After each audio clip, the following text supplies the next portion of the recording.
Let's entangle her. Thank you. Oh, double lock.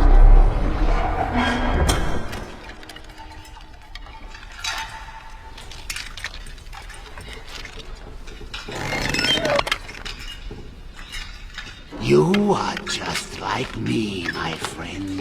A Scrooge! Ebony Scrooge.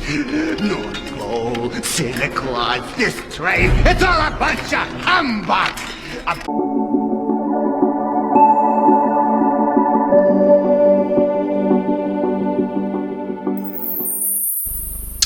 Hey, howdy, hey, awesome people of the internet, Wolfman47- here, and welcome to the first vlog of December, or rather the first Thursday vlog of December. And yes, finally have my tree up, which I would have said in the Let's Play video yesterday, but unfortunately there was no sound, so yeah. Here's what it is. Anyway, so since image movers were a thing, there was a big sort of thing about having motion capture be like the new technology, the new thing, the latest thing to get films going, and yeah, it didn't quite work out in the end for image movers, because including this film I'm going to talk about today, they also had some other films that some had successes and others not so much. And this one is obviously the Polar Express, which is of course a Christmas film starring Tom Hanks in various roles and other characters as well, other actors as well. And it's quite a generic film because a lot of the characters are not given names. There's like hero boy, hero girl, and all that stuff. There is some musical elements to it and everything. And yeah, for what probably would have been one of the earliest films to incorporate a motion capture, a fully CGI motion capture feel, it definitely showed that it was considered to be unintentionally scary, which brings me, to today's topic of what if the Polar Express was a horror instead of a family film, as it ended up becoming. So the reason I bring this up is because often on the internet, the film is often described as a horror movie due to its unsettling animation, which I do agree, because the animation is a little unsettling. It includes the uncanny valley effects in characters' eyes and faces, specifically with some of Tom Hanks's characters, and I think he does 3 characters, could be wrong about that.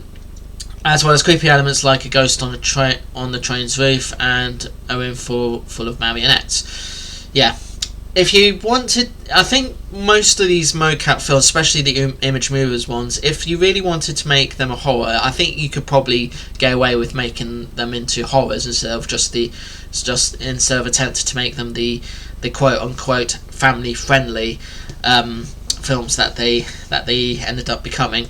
And I think with the Polar Express, for it to be a horror, it could potentially work because obviously strangers inviting children onto a train, so of course that rings alarm bells to a lot of people.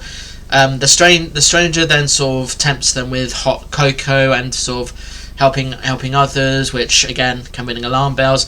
Children are allowed to roam on their own to find these strangers on top of trains, which again, as you might have guessed, ring alarm bells. But I think the reason why a horror film like the Polar Express, why a Polar Express horror film doesn't exist yet, is because of, I think, the whole idea that some films featuring children are generally not turned into horrors, because people would sort of get quite disturbed of the fact that children can get killed off in horrors, and that's why they are often not made, because there's just so much controversy around that sort of thing. Of course, there's sometimes they do get away with this. Like I know one of the DC animated films, Flashpoint Paradox, managed to get away with children being killed in that scenario.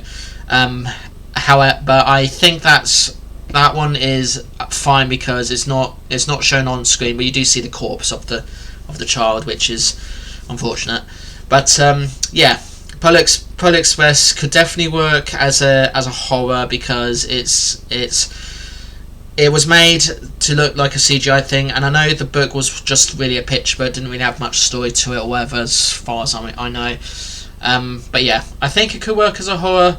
Whether it will become a horror, who knows? Because when things, as we all know, when things get thrown into become free to use again, once the ownership of a company has run out, it means that they're then that people are allowed to create their own versions of it, which has led to the creation of the Winnie the Pooh horror films, the upcoming Steamboat Willie film, and I think the Grinch had one as well, but I'm not sure.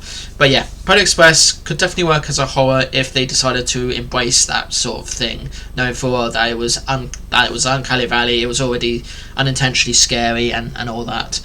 Something which Image Movies probably would have had much more success in had they decided to make their films tailored to the horror audience, as it were. But obviously they wouldn't be able to get away with the whole child murder thing, because that's just not right, and it's a bit unsettling when things do that. So yeah. There's not really much else to say about it, but I will say I do quite like the Polar Express as a film. I think it's good. It's definitely got a lot of memorable moments. It definitely has some fun moments as well, and some quite heartwarming moments too. The musical elements come out of nowhere. The musical elements do come out of nowhere. Character names like Hero Boy, Hero Girl, and all that just feel like they're not very imaginative and so generic.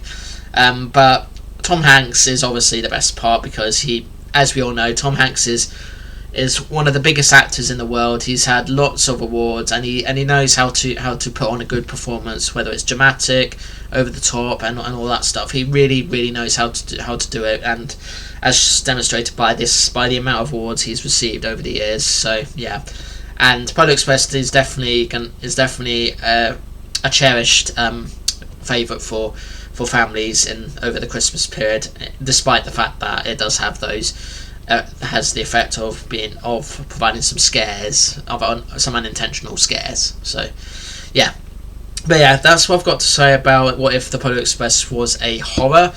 I'd love to hear what you think about this idea, so do sound off in the comments down below, or wherever it is these days. And apart from that, thanks so much for watching. Like and subscribe if you can, please. If you are new to the channel, I do vlogs like this usually every Thursday, talking about all sorts of different topics. Monday and Tuesdays I do a gameplay video, which is part of a series of videos for a long game that I'm playing, and I'm alternating between 4 at the moment. Every Wednesday I'll do a Let's Play video, usually with sound, but yesterday's one there wasn't sound at all, and that was the problem with OBS, unfortunately. And the rest of the week I do videos with friends, shorts, gameplay compilations, reviews, hauls, rants on life, and loads more. See you in the next one. Peace to you all, and remember, do not take the word of a stranger unless the stranger is DBS checked and has all those different checks that you need for him, her, or whatever to be able to do what they can do. So yeah, alright. Toodles!